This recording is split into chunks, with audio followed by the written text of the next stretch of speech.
Hello students, आज solve कर रहे हैं जैम का और ये 9th वीडियो है अपनी सीरीज़ का। सो क्वेश्चन नंबर 35 से स्टार्ट होगा। Random variable x has the mean mu x and the non zero variance mu x square. Another random variable y has the mean of mu y and non zero variance mu sigma y square. ठीक है, तो which of the following is correct? तो पहला वाला value तो अपना true ही है. This is true because the correlation coefficient of linear relationship between two variable ranging from -1 to +1.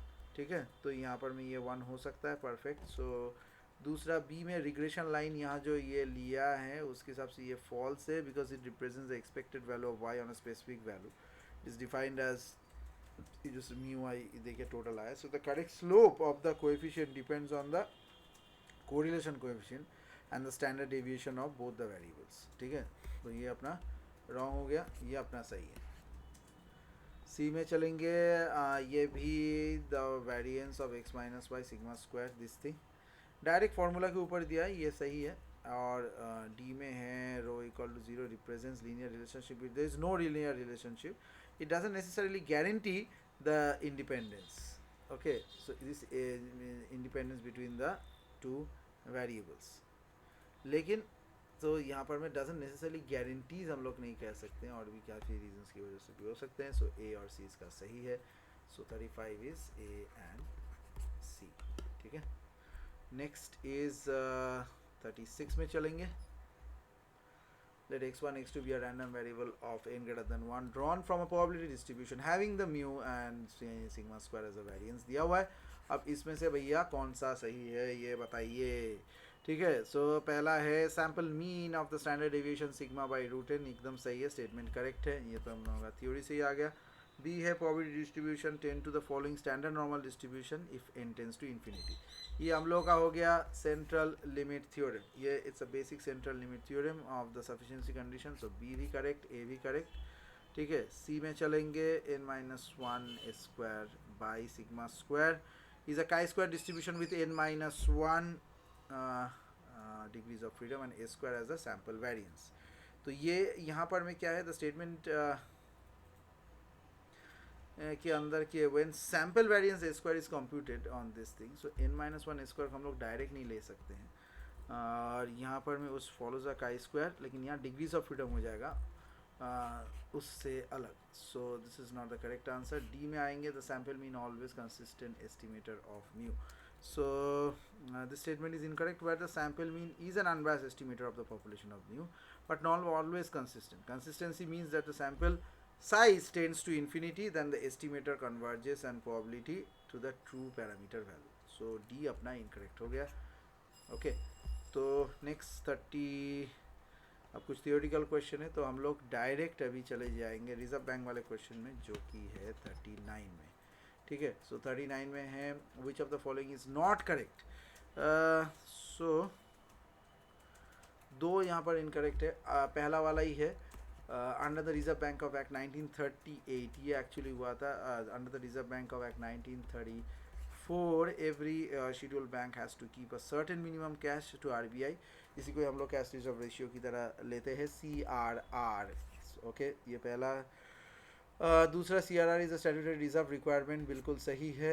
Higher SLR. Okay, SLR mean क्या है, स्टैट्यूटरी लिक्विडिटी रेशियो. ये क्या है, increases the capacity of the commercial banks to grant loan and advances. बहुत सारा bank ऐसे तरीके से घपला भी करता है. Okay, so so this is also a possibility structure. So when SLR are higher, banks are required to hold a larger portion. तो यहाँ पर में ये भी wrong है. At higher SLR, consider tax of the banking system. This is correct. So A and C is the correct answer. 40 में चलेंगे, बहुत आसान है. एक्टिंग टू नीति आयोग जो रिप्लेस किया था 12th 5 ईयर प्लान के बाद, FYP के बाद हुआ नहीं. National multi dimensional poverty index progressive review 2023 में ये क्या क्या आ गया है. सो 40 का आंसर में अपना आएगा ये है दो जो करेक्ट ऑप्शंस हैं ये हैं C एंड D. क्योंकि the rural area of India में, अगर मैं सिर्फ दो सही आंसर को एक्सप्लेन करता हूँ तो इसमें क्या हुआ, MPI के ऊपर जो कहा गया है multi dimensional poverty index of 2019 to 21, तो स्टेटमेंट इज करेक्ट बिकॉज ये calculation based on the various indicator such as the education, health and standard of living, ये सब के ऊपर भी है. Okay okay. So M P I and then last में क्या है, ये स्टेटमेंट करेक्ट है क्योंकि this refers to the average percentage of indicators which people are deprived. ठीक है. तो डिक्लाइन अगर इंटेंसिटी अगर होगा यहाँ पर में, so the intensity of the poverty between 2015-16 to 2019 to 21 signifies the progress of the poverty reduction efforts. So thus option D is correct here. So C and D both are correct. ठीक है. तो इसके बाद चलेंगे 41 की तरफ. Farm has a production function that is homogeneous of degree 1 given by q equal to 2 root over lk, ln k and capital N labor, which the unit of L is 4 and the unit of k is 16. Assuming that there is zero fixed cost, the total cost of producing 10 units of q. ठीक है. So total cost को हम लोग ऐसे direct निकाल सकते हैं, W L plus R K. ठीक है.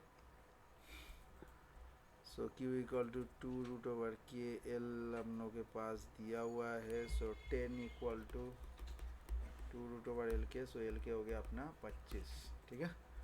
So minimisation of the total cost, minimisation of T C equal to W L plus R K होगा.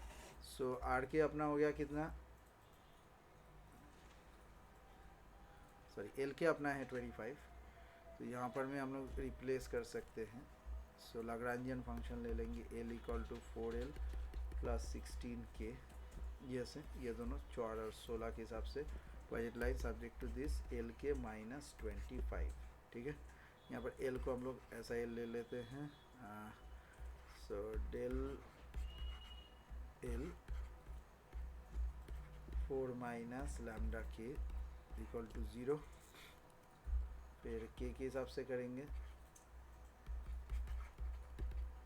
16 minus lambda L equal to 0, और लैम्डा के हिसाब से करेंगे एल के माइनस 25 दे देगा 0. तीनों को सॉल्व कर लेंगे, एल इक्वल टू आ जाएगा 4k. So L equal to 4k and L K equal to 25. So 4k square equal to 25 हो गया. के स्क्वायर इक्वल टू 25/4, के इक्वल टू 5/2, पॉजिटिव ही होगा. So L equal to 4 into 5/2, तो 10 यूनिट हो गया. So we can find the total cost W L plus R K. So T C equal to 4 into 10, 16 into 5/2, 40 plus 40 अपना दे दिया 80. ठीक है. So total cost is 80 in this case.